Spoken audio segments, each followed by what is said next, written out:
Je vous parlais du Conseil des ministres. Il s'est tenu ce matin sans le président de la République et sous la présidence d'Édouard Balladur. La Constitution prévoit ce cas de suppléance que l'on a déjà connu à plusieurs reprises sous la Ve République.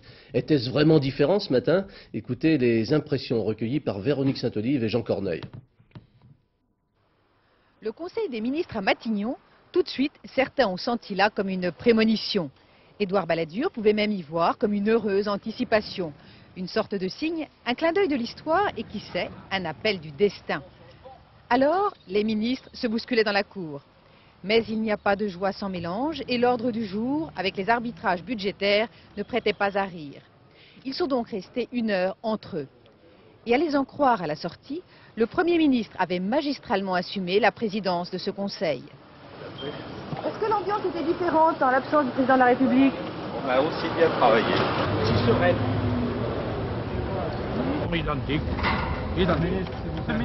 Nicolas Sarkozy, le porte-parole du gouvernement, était lui aussi à la fête pour son traditionnel compte-rendu avec un lapsus enthousiaste.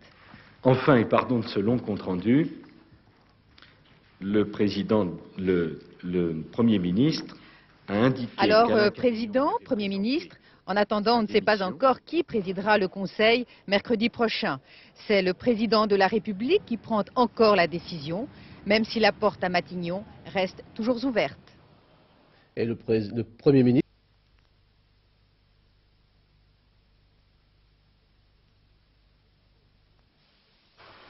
Le Conseil des ministres à Matignon, tout de suite, certains ont senti là comme une prémonition. Édouard Balladur pouvait même y voir comme une heureuse anticipation. Une sorte de signe, un clin d'œil de l'histoire et qui sait, un appel du destin. Alors, les ministres se bousculaient dans la cour. Mais il n'y a pas de joie sans mélange et l'ordre du jour, avec les arbitrages budgétaires, ne prêtait pas à rire. Ils sont donc restés 1 heure entre eux. Et à les en croire à la sortie, le Premier ministre avait magistralement assumé la présidence de ce Conseil. Est-ce que l'ambiance était différente en l'absence du président de la République? On a aussi bien travaillé. Si sereine.